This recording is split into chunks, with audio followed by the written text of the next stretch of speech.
Well, hello there. I'm the old Growler. Welcome to Meeting Expectations. What we do here is we kick back this time of afternoon. We kick back, grab ourselves a can of beer, a bottle of beer, sometimes a wine or a spirit might drop by.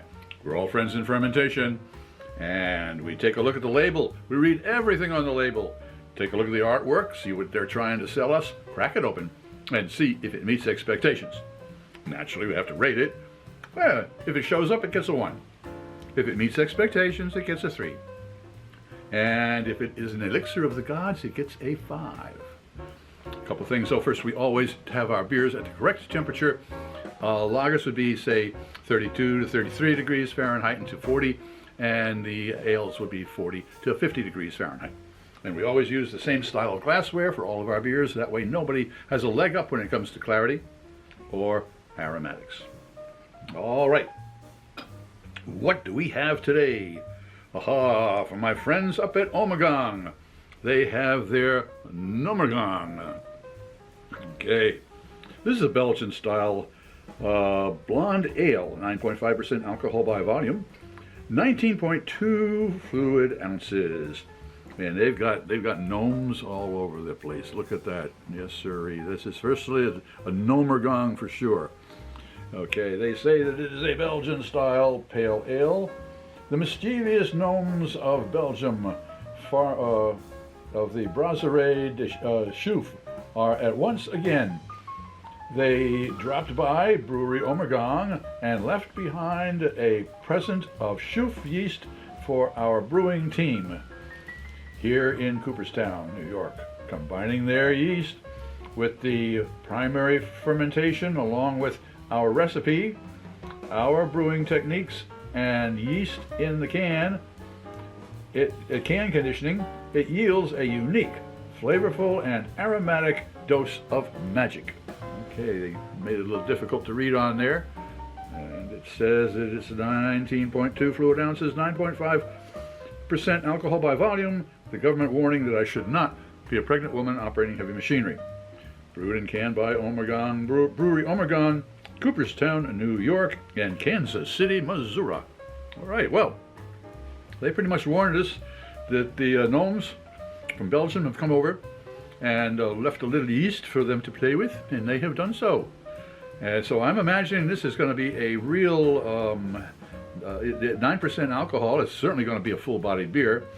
Belgian-style blonde ale. Well, there we're talking not quite a New England hazy pale ale or a Pacific pale hazy pale ale, but pretty much along that line and with a little bit of a kick. Let's crack it open and see if it meets those expectations.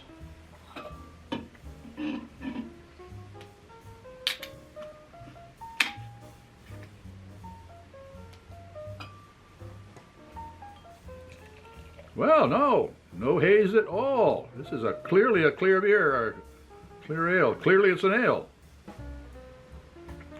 Wow, it does throw quite a bit of a head. Look at that. Mio mio. All right, well, that's one surprise, a Belgian-style blonde ale. Well, okay, it's a blonde ale then. There's no haze. Forget the haze, Peter. All right. Well, it looks like a blonde ale. Let's see if it tastes like one. Cheers.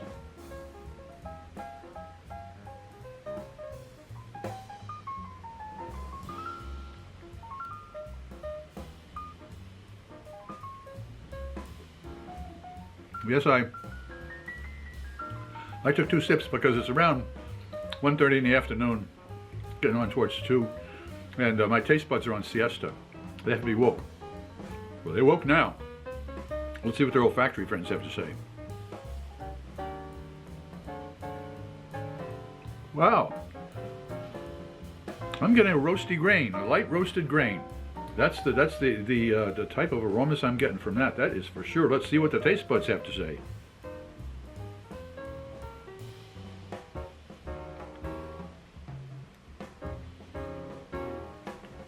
My.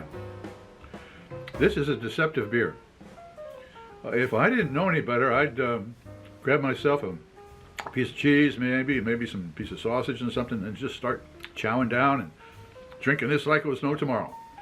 And paying no attention to the 9.5% alcohol. This is a deceptive beer. Easy going. It takes a while for the flavors to develop on your tongue. It takes a little while for that warmth to hit you. But so that's how I would say this is a deceptive beer. Some beers are maybe 5-second or 10-second beers. It takes a little while for the taste buds to catch on. But no, taste buds are caught on this, that's for sure. But boy, that warmth, that really does. I'm very glad today is a cool day. Cool. It's just above freezing here in Brooklyn, New York. So this is a good beer to have today. That is for sure. All right. Well, so does Gnomergang from it's a collaboration between the Chouffe and the folks at Ommegang. Does it meet expectations? Which certainly does. So it goes from a 1 to a 3 to I'm going to go to a 4 point. I'm going to go to 4.8. I love the folks up at Ommegang. I like this beer. It is a scary beer, but it's not quite elixir of the gods. So 4.8 for the Ommegang Gnomergang. If you enjoyed this presentation, please click on the subscribe button and the bell. That way you won't miss any of our presentations. A thumbs up would be great. Share us with your friends, and a comment would be really appreciated. I'm Pete LaFrance, the old Growler, looking forward to seeing you next time on Meeting Expectations, and only hoping that all of your beers meet expectations. Cheers.